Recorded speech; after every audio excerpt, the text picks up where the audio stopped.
प्रिय विद्यार्थियों, नमस्कार। हिंदी साहित्य के प्रथम प्रश्न पत्र के अंतर्गत हम आदिकाल के इतिहास पर चर्चा कर रहे थे और पिछले वीडियो में हमने आदिकाल की परिस्थितियों के बारे में जानकारी प्राप्त की। आज हम आदिकालीन साहित्य की प्रवृत्तियों से परिचित होंगे। आदिकालीन साहित्य में पाई जाने वाली जो प्रमुख प्रवृत्तियां हैं उनको तत्युगीन परिवेश के संदर्भ में ही देखा जाना चाहिए, क्योंकि इस काल में वीर गाथात्मक रासो काव्य की रचना ही प्रमुखता से हुई है। यद्यपि जैन व सिद्ध साहित्य भी लिखा गया है, परंतु वह अपभ्रंश भाषा में लिखा गया है। अतः उसे इस काल की प्रवृत्तियों के लिए आधारभूत सामग्री के रूप में ग्रहण करना उतना समीचीन नहीं है जितना रासो काव्य को आधार बना करके इस काल की काव्य प्रवृत्तियों का अध्ययन किया जाना या विवेचन किया जाना समीचीन है, उचित है। तो रासो काव्य के आधार पर हम इस काल की जो काव्य प्रवृत्तियां हैं उनको देखते हैं। तो पहली प्रवृत्ति जो है वो मानी जा सकती है संकुचित राष्ट्रीयता। इस काल के रासो काव्य में वर्णित जो चरित नायक राजा है वो सूरवीर और पौरुष में तो परिपूर्ण थे, परंतु उनमें स्वदेशाभिमान व राष्ट्रीयता की भावना का अभाव था। उनके राष्ट्र की सीमाएं उनके राज्य के 150 गांवों तक ही सीमित थी और उनमें संकुचित राष्ट्रीयता थी। पड़ोसी राज्य के उत्कर्ष और अपकर्ष से उन्हें कोई सरोकार नहीं था और वो छोटे छोटे राज्य भी आपस में युद्धों में उलझे रहते थे। राजाओं की संकुचित राष्ट्रीयता का प्रभाव इस काल के चारण कवियों पर भी पड़ता है और इन चारण कवियों ने भी अपने आश्रयदाताओं के प्रशंसा में अतिशयोक्तिपूर्ण वीर काव्य की रचना की है और अपने आश्रयदाताओं के अतिशयोक्तिपूर्ण वर्णन करते समय इन्होंने अपने आश्रयदाता की योग्यता व अयोग्यता का भी ध्यान नहीं रखा है। उदाहरण के लिए अगर अपन देखें तो पृथ्वीराज रासों में चंद्रबरदाई ने पृथ्वीराज चौहान का वर्णन किया है, तो भट्ट केदार और मधुकर कवि ने पृथ्वीराज के शत्रु और कन्नौज के राजा जयचंद की प्रशंसा की है। और जबकि इतिहास में जयचंद को एक देशद्रोही के रूप में देखा जाता है। आज भी जयचंद शब्द जो है वो देशद्रोही के रूप में प्रयुक्त एक मुहावरा है।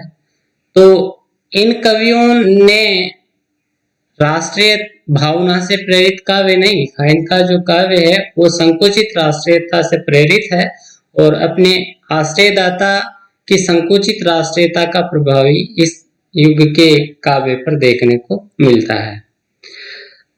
यदि उस समय राष्ट्र का व्यापक अर्थ लिया होता तो शायद दीर्घ अवधि तक देश को विदेशी शासन से स्वतंत्र न होना पड़ता। इस काल की दूसरी प्रवृत्ति मानी जा सकती है जो एक मुख्य प्रवृत्ति है, युद्धों का सजीव एवं गतिशील चित्रण। इस काल के काव्य में, चूंकि इस काल का मुख्य काव्य रासो काव्य है, इस कारण इस रासो काव्य में युद्धों का सजीव और गतिशील चित्रण हुआ है। रासो काव्य में वर्णित युद्ध के वर्णनों को पढ़कर के ऐसा लगता है कि जैसे कवि जो है वो क्रिकेट मैच की तरह युद्ध सेक्टर से आंखों देखा हाल सुना रहा है। इस कारण इस काल के जो युद्ध वर्णन है बड़े ही वास्तविक मर्म स्पर्शी है और इसका कारण यह है कि ये युद्ध वर्णन कल्पना जन्य न होकर के प्रत्यक्ष अनुभूति जन्य है। इस काल के रासो काव्य के जो रचयिता चारण कवि थे वो कलम व तलवार दोनों के धनी थे। यह वर्ग केवल मसीहजीवी वर्ग नहीं था। मसीहजीवी का मतलब है स्याही, मसीह का अर्थ होता है स्याही। स्याहीजीवी वर्ग का अर्थ है कि लिख करके अपनी आजीविका कमाने वाला। तो केवल मसीहजीवी वर्ग नहीं था, बल्कि समय आने पर हाथ में तलवार लेकर लड़ना भी जानता था। घोड़ों की दौड़, शस्त्रों का की झनकार, युद्ध के बाजों का बजना, सभी कुछ जो है कवि की वाणियों से मुखरित होता था। और इनकी वीर रचनावली में शास्त्रों की झनकार सुनाई देती थी। युद्ध के ऐसे सजीव और गतिशील चित्रण जो है परवर्ती साहित्य में भी नहीं देखने को मिलते हैं। उदाहरण के लिए पृथ्वीराज रासो से चंद कवि ने जो युद्ध का वर्णन किया है वो देखते हैं। बज ये घोर निशान रान चौहान चहो दिश, सकल शूर सामंत समरि बल जंत मंत तिस, उठी राज पृथ्वीराज बाग मनो लग वीर नट, कड़त तेग मन वेग लगत मनो बीजू झट घट। इसमें पृथ्वीराज की युद्ध का वर्णन किया गया है कि जब पृथ्वीराज चारों ओर सेना से घिर जाते हैं तो वो जो तलवार निकालते हैं मयान से, उसकी तुलना मन के वेग से की गई और ऐसा लगता है कि मानो बादलों में जो है क्षिप्र गति से बिजली चमक रही हो। उनका मयान से तलवार निकालने का जो स्वरूप है वो ऐसे निकालते हैं जैसे बादलों में झट से बिजली चमक करके अदृश्य हो गई। रविंद्रनाथ टैगोर ने भी रासो काव्य के संबंध में कथन किया था कि भक्ति रस का काव्य तो भारत की प्रत्येक भाषा में किसी न किसी कोटि का पाया जाता है। रामकृष्ण को लेकर के प्रत्येक प्रांत ने उच्च या निम्न कोटि का साहित्य उत्पन्न किया है, किंतु राजस्थान ने अपने रक्त से जो साहित्य लिखा है उसकी समता का साहित्य अन्यत्र कहीं नहीं मिलता है। और इसका कारण यह है कि ये उन लोगों का काव्य है जिन्होंने तलवार के आघात अपने मस्तक पर झेले थे। हजारी प्रसाद द्विवेदी भी लिखते हैं कि देश पर सब ओर से आक्रमण की संभावनाएं थी और निरंतर युद्ध के लिए प्रोत्साहित करने वाले एक वर्ग की आवश्यकता थी और चारण इसी श्रेणी के लोग थे और उनका कार्य ही था हर प्रसंग में आश्रयदाता के युद्धोन्माद को उत्पन्न कर देने वाली घटना योजना का आविष्कार। परंतु ये चारण खुद भी योद्धा थे और आवश्यकता पड़ने पर युद्ध क्षेत्र में तलवार उठाते थे। इसी कारण इनका जो युद्ध वर्णन है वो अति सजीव और गतिशील है, जो इस काव्य की एक बहुत बड़ी या प्रमुख विशेषता है। राष्ट्र काव्य की एक अन्य विशेषता जो प्रमुख विशेषता है, श्रृंगार और वीर रस का अद्भुत अपूर्व समन्वय। आदिकाल के साहित्य में श्रृंगार और वीर रस का अद्भुत सम्मिश्रण देखने को मिलता है। वीर और श्रृंगार जो कि विरोधी रस है, उन दोनों का जैसा मणि कांचन संयोग, मणि और सोने को एक जगह मिला देना, मणि कांचन संयोग जो कि दुर्लभ है इस साहित्य में देखने को मिलता है, वैसा अन्यत्र कहीं नहीं। इस काल की राजाओं की मुख्य प्रवृत्ति युद्ध लिप्सा व विलासिता थी और युद्ध का जो कारण था वो साम्राज्य विस्तार तो था, इसके साथ साथ सुंदर कन्याओं की प्राप्ति के लिए भी युद्ध होते थे। काव्य इस काल की एक कथन बन गई, उक्ति बन गई थी कि जी की बिटिया सुंदर देखी ते ही घर जाए धरे हथियार। तो अपने आश्रयदाताओं की मनोवर्ती के अनुरूप इस काल के कवियों को वीरस युक्त काव्य की तो रचना करनी ही पड़ती थी, परंतु उनके साथ साथ श्रृंगार रस की अभिव्यंजना भी इस काल के काव्य में स्थान स्थान पर देखने को मिलती है। कारण है कि इस काल का जो श्रृंगार है वह वीर रस का पोषक है। इस काल के काव्य में वीरता के तो नमूने देखने को मिलते हैं। वीर रस तो इस काल के काव्य का एक प्रमुख रस है ही, और इस काल के काव्य की वीरता का जो आदर्श है वह परमाल रासों की निम्न पंक्तियों में देखा जा सकता है कि 12 बरस ले कुकर जिए, ओ 13 ले जिए सियार, बरस 18 छत्री जिए, आगे जीवन को धिक्कार। जिसमें क्षत्रिय के लिए जो है 18 वर्ष का जीवन ही उचित जो है उचित बताया गया है। इसके बाद जो जीवन है वो धिक्कार है। 18 वर्ष तक ही उसे जो है ना युद्धों में अपने आप को खवा देना है। इस पर युद्ध के साथ साथ श्रृंगार रस, वीर रस के साथ साथ श्रृंगार रस भी इस काल के काव्य की जो प्रवृत्ति है, क्योंकि इस काल के राजाओं के युद्ध का एक कारण नारी लिप्सा भी रहा है। और राजा जब किसी दूती से किसी स्त्री के सौंदर्य की प्रशंसा, उसके अंग प्रत्यंग की शोभा का वर्णन सुनते थे तो वो युद्धरत हो जाते थे उसकी प्राप्ति के लिए। और नारी की शोभा का ये वर्णन श्रृंगारिक होता था। इसी कारण इस काल के काव्य में नायिका के रूप सौंदर्य का नक्शिक वर्णन तो देखने को मिलता ही है। इसके साथ साथ नायिकाओं के वय संधि और षड ऋतु वर्णन का सम्यक समावेश भी इस काल के ग्रंथों में देखने को मिलता है। पृथ्वीराज रासों से अगर अपन पद्मावती के रूप सौंदर्य का जो नक्शिक परंपरा किया गया है, एक उदाहरण देख सकते हैं।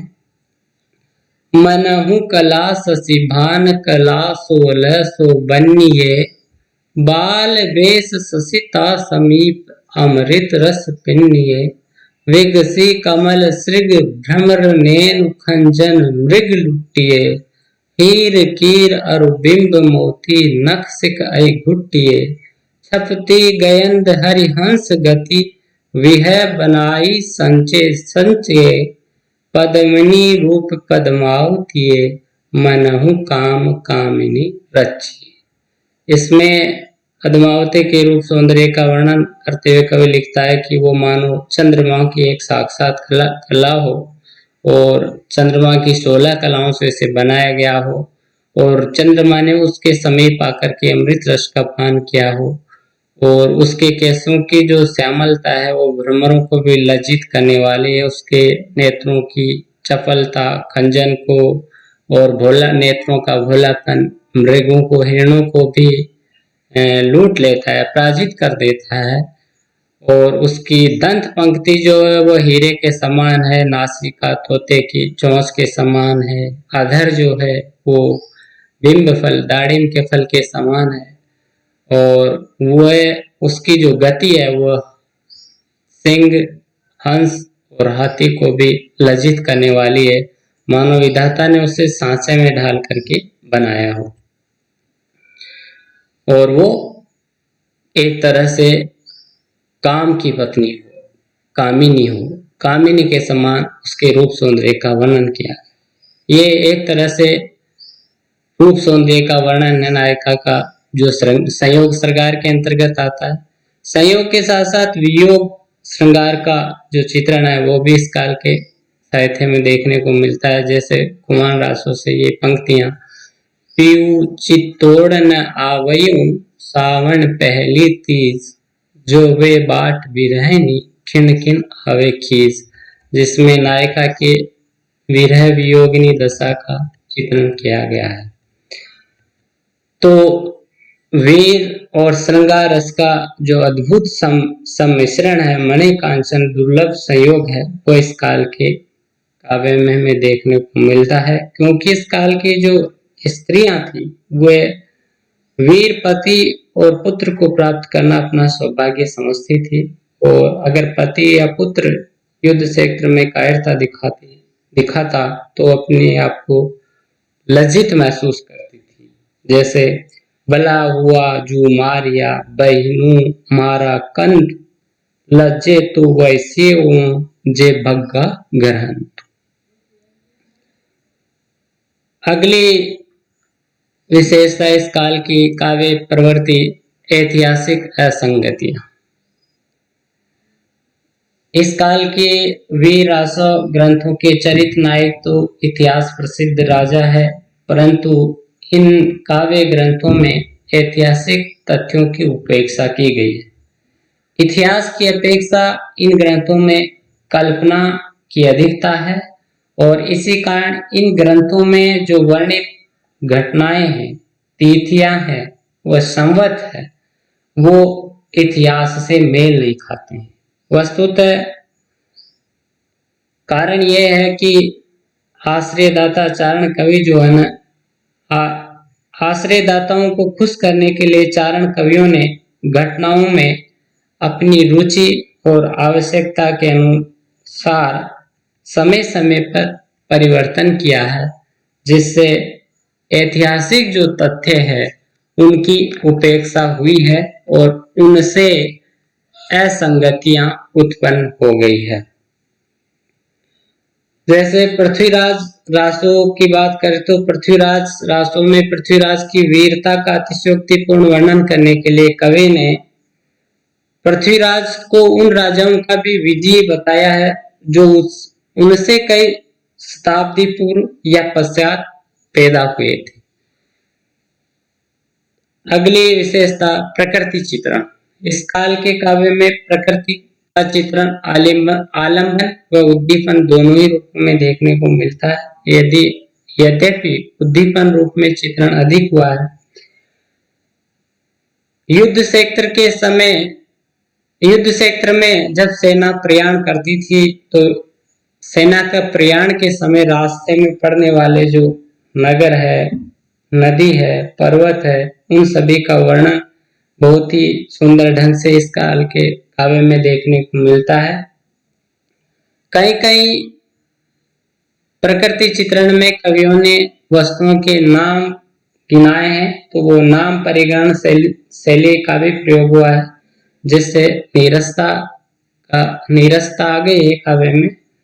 उद्दीपन रूप में लेकिन प्रकृति का चित्रण अधिक हुआ है। जैसे प्रकृति के उद्दीपन रूप का चित्रण अपन बसंत विलास से देख सकते हैं कि एण परि कोयली पूजई युवती मनोर विधुर वियोगिनी धूजई कूजई मयण किशोर। एक और कोयल का कूजन, दूसरी ओर पतिव्रता युवतियों का विलास, जिसे देख करके विधुरजन और वियोगिनी नारियों का जो हृदय है वो कंपित होने लगता है। जन जीवन से संपर्क का अभाव। आदिकालीन काव्य की एक अन्य प्रवृत्ति यह है कि ये काव्य जन जीवन से कटा हुआ था, क्योंकि रासो ग्रंथों के रचयिता राजाश्रय में रहते थे और इस कारण उनकी आवश्यकता और व्यवस्था हो गई थी कि वो अपने आश्रयदाता राजाओं के युद्धों का, उनके वैभव विलास का चित्रण करते थे और सामान्य जनता के जो सुख दुख है उनसे उनका कोई लेना देना नहीं था। सामान्य जनता की समस्याओं का इसमें चित्रण नहीं हुआ। जैसे आधुनिक कविता में आगे चलकर आधुनिक कविता जो है वह जन जीवन का, जन जन का काव्य बनता है, जनवादी प्रवृत्ति उसमें देखने को मिलती है। तो इस काल के काव्य में जन जीवन की समस्याओं का, सामान्य जन के दुखों का चित्रण नहीं हुआ है। सामान्य जनता से इन कवियों का चित्रण केवल कविता सुनाने भर का था, वो भी सिद्ध और जो जैन कवि थे उनका था। तो इस काल के कवियों के मुख्य वर्ण विषय राजा, सामंत, योद्धा, युद्ध रही हैं और समाज की इस काल के काव्य में क्या हुई है? उपेक्षा हुई। ग्रंथों की प्रामाणिकता संदिग्ध, ये इस काल की अगली प्रवृत्ति, अन्य प्रवृत्ति है। आदिकाल में जो ग्रंथ लिखे गए उनकी प्रामाणिकता संदिग्ध है और इसका कारण यह है कि इनकी भाषा शैली और विषय को देखकर ये कहा जा सकता है कि इनमें कई शताब्दियों तक परिवर्तन और परिवर्धन होता रहा है। मतलब किसी काव्य में मूल अंश कितना है और प्रक्षिप्त अंश कितना है, ये निर्णय कर पाना कठिन हो जाता है। और इसी कारण इस काल के जो ग्रंथ है, चाहे वो कुमार रास हो, विशलदेव रास हो, पृथ्वीराज रास हो, प्रमाल रास हो, वो सभी संदिग्धता के घेरे में आ जाते हैं। पृथ्वीराज रासो जो इस काल की एक मुख्य रचना है और जिसे हिंदी का प्रथम महाकाव्य भी कहा जाता है, उसको खुद रामचंद्र शुक्ल ने जो है एक जाली ग्रंथ कहा है। उन्होंने लिखा है कि इसके अतिरिक्त कुछ कहने की जगह नहीं कि ये पूरा ग्रंथ वास्तव में जाली है। इस काल की अगली विशेषता आश्रयदाताओं का अतिशयोक्तिपूर्ण प्रशस्तिगान। वीर गाथा कालीन रासो काव्य के जो रचयिता चारण कवि थे, वो राजाओं के आश्रय में रहते थे और इस कारण अपने आश्रयदाताओं का मुक्त कंठ से प्रशस्ति गान करना वो अपना कर्तव्य समझते थे, क्योंकि ये उनकी आवश्यकता भी थी और व्यवस्था भी थी, क्योंकि उन्हें अपने आश्रयदाताओं से आजीविका प्राप्त होती थी। तो अपने आश्रयदाता की श्रेष्ठता व प्रतिपक्ष की हीनता का अतिशयोक्तिपूर्ण वर्णन करना ही इस काल के चारण कवियों की एक प्रमुख विशेषता हो गई थी। अपने आश्रयदाताओं के शौर्य, यश, वैभव का कल्पना प्रधान अतिशयोक्तिपूर्ण वर्णन करने में ही ये अपने कवि क्रम की कुशलता समझते थे। जैसे पृथ्वीराज रासो से अपन देखें तो चंद्रवरदाई ने पृथ्वीराज के जन्म का जो अतिशयोक्तिपूर्ण वर्णन है वो इस प्रकार है कि पृथ्वीराज रासो में चंद्रवरदाई ने लिखा कि जिस दिन पृथ्वीराज का जन्म हुआ उस दिन कन्नौज पर बिजली गिर गई, दिल्ली दहल गई, शेषनाग भी कुबला उठा। सामान्य मनुष्य के जन्म को इस तरह से अलौकिक रंगत देना ये इस युग के कवियों की एक विशेषता हो गई थी, जो उनकी आवश्यकता व अनिवार्यता थी। परिणाम स्वरूप इस काल का जो काव्य है वो आश्रयदाताओं के अतिशयोक्तिपूर्ण वर्णनों से भरा पड़ा है। अब हम इस काल के काव्य के शिल्प पक्ष पर बात करें तो शिल्प पक्ष जिसके अंतर्गत भाषा, छंद, अलंकार, काव्य रूप आदि सभी आते हैं। तो भाषा को देखें तो इस काल में जो साहित्य है वो अनेक भाषा रूपों में रचित है। जैसे जैन और सिद्ध साहित्य अपभ्रंश में लिखा गया और जैन साहित्य अपभ्रंश में भी प्राकृत अपभ्रंश का उस पर प्रभाव है, जबकि सिद्ध साहित्य पर जो है वो देश भाषा मिश्रित अपभ्रंश का प्रभाव है। नाथ साहित्य जो है वो अपभ्रंश, राजस्थानी और खलई बोली के मिश्रण का रूप जो है उसमें देखने को मिलता है। और रासो काव्य डिंगल और पिंगल में लिखा गया। डिंगल जिसमें अपभ्रंश और राजस्थानी का मिश्रण है और डिंगल जो है वो वीर रस के लिए उपयुक्त भाषा थी, जबकि पिंगल जो है उसमें अपभ्रंश और ब्रज का सम्मिश्रण है और ये श्रृंगार रस के लिए उपयुक्त। अमीर खुसरो की जो रचनाएं इस काल की वो मुकरियां और पहेलियां जो है वो खड़ी बोले में लिखी गई और इस काल में विद्यापति ने जो रचना की है पदावली वो मैथिली में लिखी गई। इस प्रकार इसमें अपभ्रंश, खड़ी बोली और मैथिली, डिंगल, पिंगल आदि सभी भाषाओं का रूप इस काल के साहित्य में हुआ। काव्य रूपों की बात करें तो इस काल में काव्य के प्रबंध और मुक्तक दोनों ही रूप देखने को मिलते हैं। पृथ्वीराज रासो है, कुमार रासो है, जय मेघ जय चंद्रिका है, संदेश रासो के लिए प्रबंध काव्य है, तो खुसरो की पहेलियां और मुकरियां, विद्यापति की पदावली मुक्तक है। विशलदेव रासो मुक्तक और वीर गीति काव्य का मिश्रण है। छंद योजना, इस काल का जो काव्य है उसमें छंदों की विविधता परिलक्षित होती है। यह विविधता हिंदी के न तो पूर्ववर्ती साहित्य में मिलती है न परवर्ती साहित्य में। जिस तरह से श्लोक को संस्कृत का और गाथा या गाहा प्राकृत का छंद माना गया, वैसे दोहा या दुहा जो है वो अपभ्रंश का छंद बन गया। इस काल में दोहा के अलावा जो है चौपाई, सोरठा, छप्पे, तोमर, तोटक, रोला, उलाला, पद्धरी, अरील, नाराज, शार्दुल, कुंडलियां आदि अनेक छंदों का प्रयोग हुआ है। और पृथ्वीराज रासो में 68 प्रकार के छंदों का प्रयोग हुआ है। इसी कारण पृथ्वीराज रासो को छंदों का अजायब घर भी कहा जाता है। और चंद्रवृदाय को छंद सम्राट कहा जाता है। ये इसमें जो है पृथ्वीराज रासों में छंद जल्दी जल्दी बदलते हैं और छंदों का ये परिवर्तन मात्र कलात्मकता या चमत्कार प्रदर्शन के लिए नहीं है, अपितु भाव प्रकाशन के लिए किया गया है। अलंकारों की बात करें तो इस काल के काव्य में अलंकारों का भी बड़ी सफलता के साथ प्रयोग हुआ है और सहज स्वाभाविक प्रयोग हुआ है। अनुप्रास, सलेश, यमक इन शब्द अलंकारों के साथ साथ उपमा, रूपक, उत्प्रेक्षा और अतिशयोक्ति अलंकारों का बहुत सुंदर प्रयोग हुआ है। अतिशयोक्ति इस काल का एक प्रमुख अलंकार है, क्योंकि वीर गाथात्मक जो रासो काव्य है उसमें अतिशयोक्तिपूर्ण वर्णनों की प्रधानता है। उत्प्रेक्षा और अतिशयोक्ति का एक सुंदर उदाहरण है, मनहु कला शशिभान कला सोलह सो बनिए बाल वेश सीता समीप अमृत रस पिनिए। तो हम कह सकते हैं कि आदिकालीन हिंदी साहित्य जो है वो काव्यत्व की दृष्टि से उत्कृष्ट है और भक्ति काल और रीति काल की जो अनेक प्रवृत्तियां उनका उद्गम स्रोत इसी काल में दिखाई देता है। धन्यवाद।